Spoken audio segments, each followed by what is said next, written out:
23 ફેબ્રુઆરી 2026 થી મંગળ આવશે કુંભ રાશિમાં। મંગળ ગોચરનો તમારી રાશિ પર કેવો થશે પ્રભાવ? નમસ્કાર મિત્રો, અંબા એસ્ટ્રોલોજી ગુજરાતી ચેનલમાં આપ બધાનું ખૂબ ખૂબ હાર્દિક સ્વાગત છે। આ વિડીયોમાં આપણે ચર્ચા કરીશું તુલા, વૃશ્ચિક તથા ધન રાશિના જાતકોની। મિત્રો, નિયમિત જ્યોતિષીય માર્ગદર્શનને લગતા વિડીયો જોવા માટે તમે અમારી ચેનલ અત્યારે સબસ્ક્રાઇબ કરો। આ વિડીયોને લાઇક અને શેર કરવાનું ભૂલશો નહીં। જ્યોતિષને લગતા સમાધાન માટે તમે અમારો સંપર્ક કરી શકો છો। મિત્રો, વૈદિક જ્યોતિષ શાસ્ત્રમાં ગ્રહોના રાશિ પરિવર્તનનું ખૂબ જ મહત્વ છે। દેશ અને દુનિયાની સાથે વ્યક્તિના જીવન ઉપર પણ તેની અસર થાય છે। તમને જણાવી દઈએ કે તમામ ગ્રહોમાં મંગળને ગ્રહોના સેનાપતિ માનવામાં આવે છે। તે ક્રોધ, યુદ્ધ, અસ્ત્ર શસ્ત્ર, સાહસ, વીરતા અને શૌર્યના કારક પણ માનવામાં આવે છે। જ્યોતિષ શાસ્ત્ર અનુસાર મંગળ 23 ફેબ્રુઆરી 2026 કુંભ રાશિમાં ગોચર કરવા જઈ રહ્યા છે। મંગળના આ ગોચરને કારણે અનેક રાશિનો ભાગ્યનો તારો ચમકવાનો છે।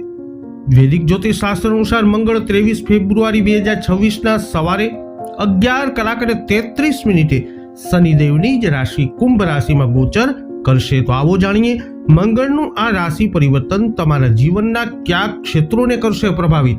આ વિડીયોમાં અંત સુધી અમારી સાથે જોડાયેલા રહેજો। સર્વપ્રથમ ચર્ચા કરીશું જેમના નામના અક્ષરો હોય છે ર અને ત, તુલા રાશિના જાતકોથી। તુલા રાશિના જાતકો માટે બીજા અને 7મા ભાવના સ્વામી મંગળ હવે તમારા 5મા ભાવમાં ગોચર કરવાના છે। પરિણામે તમારા નાણાકીય લાભ સરેરાશ રહેશે, પરંતુ તમે ક્યારેક તમારા ખર્ચાઓને સંતુલિત કરી શકશો। કારકિર્દીની વાત કરીએ તો કુંભ રાશિમાં મંગળનું ગોચર તમારા કારકિર્દી માટે પ્રોત્સાહક બની શકે છે। વધુમાં તમને કાર્યસ્થળ પર તમારા પ્રયત્નોનું પરિણામ મળી શકે છે। તમારી સખત મહેનત તમને પ્રમોશન પણ આપી શકે છે। તુલા રાશિના વેપારીઓ માટે જોઈએ તો મંગળનું ગોચર તમને મધ્યમ નફો આપી શકે છે।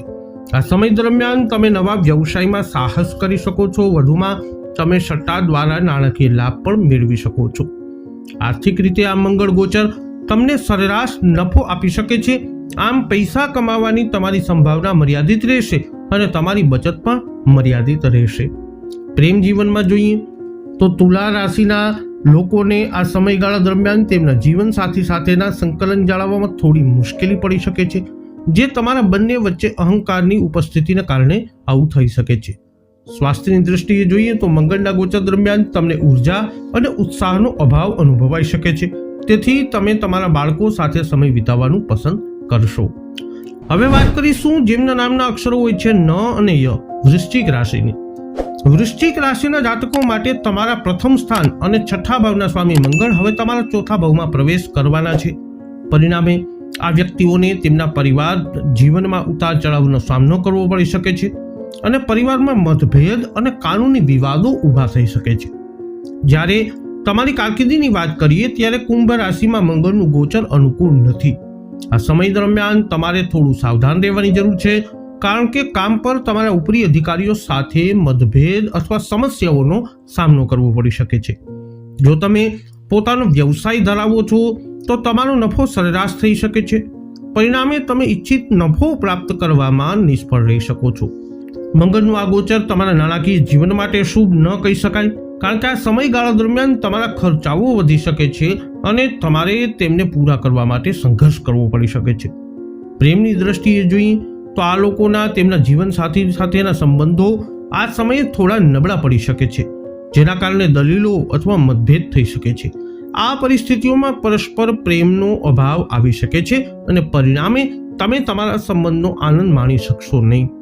સ્વાસ્થ્યની દ્રષ્ટિએ જોઈએ તો મંગળ ગોચર દરમિયાન તમારું સ્વાસ્થ્ય સામાન્ય રહેશે, જો કે તમને ઉર્જાનો અભાવ અને નબળી રોગ પ્રતિકારક શક્તિનો અનુભવ થઈ શકે છે। પરિણામે તમે ચિંતિત દેખાઈ શકો છો। હવે વાત કરીએ જેમના નામના અક્ષરો હોય છે ભ, ધ, ભ, ઢ, ધનુ રાશિની। ધનુ રાશિના જાતકોની વાત કરીએ તો મંગળ તમારા 12મા અને 5મા ભાવના શાસક છે અને હવે તમારા 3જા ભાવમાં ગોચર કરશે। પરિણામે આ મંગળ ગોચર તમારા કાર્યક્ષેત્રમાં મિશ્ર પરિણામો લાવી શકે છે, એટલે કે પરિણામો સકારાત્મક અને નકારાત્મક બંને હોઈ શકે છે। કારકિર્દીની દ્રષ્ટિએ જોઈએ તો કુંભ રાશિમાં મંગળનું ગોચર તમને તમારી નોકરીમાં લાભ આપશે। તમને પ્રમોશન, પગાર વધારો અને નવી નોકરીની તકો પણ મળી શકે છે। તમને સ્થળ પર નોકરીની તકો મળી શકે છે। વ્યવસાયની વાત કરીએ તો આ જાતકોને સારો નફો થવાની સંભાવના છે. આ સમયગાળો તમારા માટે શુભ રહેશે અને તમને વધુ નફો જોવા મળશે. કુંભ રાશિમાં મંગળનું ગોચર તમારા નાણાકીય જીવન માટે અનુકૂળ રહેશે, જેનાથી તમે નોંધપાત્ર પ્રમાણમાં પૈસા બચાવી શકશો. આ ગોચર વિદેશ યાત્રા માટે ખાસ કરીને ફળદાયી રહેશે, કારણ કે દરેક પગલે ભાગ્ય તમારો સાથ આપશે. પ્રેમના જીવનમાં જોઈએ તો તમે આ સમયગાળા દરમિયાન તમારા જીવનસાથી સાથે સૌહાર્દપૂર્ણ સંબંધ જાળવી શકશો. પરિણામે તમારા સંબંધો મજબૂત બનશે અને ખુશીઓ વધશે. સ્વાસ્થ્યની વાત કરીએ તો મંગળ ગોચર દરમિયાન આ જાતકોનું સ્વાસ્થ્ય સારું રહેશે. જો કે તમારે તમારા બાળકોના સ્વાસ્થ્ય પર પૈસા ખર્ચવા પડી શકે છે, જેના કારણે તમે ચિંતામાં મુકાઈ શકો છો. તો તુલા, વૃશ્ચિક તથા ધન રાશિના જાતકો વૈદિક જ્યોતિષશાસ્ત્ર અનુસાર 23 ફેબ્રુઆરી 2026 થી મંગળનું કુંભ રાશિમાં ગોચર તમારી રાશિ પર કંઈક આવો કરી શકે છે પ્રભાવ. આ વિડીયો અંગેના તમારા અભિપ્રાય, તમારા મંતવ્ય કોમેન્ટમાં જણાવજો. વિડીયોને લાઇક કરજો, શેર કરજો. અમારી ચેનલને આપે સબસ્ક્રાઇબ નથી કરી તો અવશ્ય કરી લેજો. ફરી મળીશું નવા વિડીયોમાં. જય અંબે.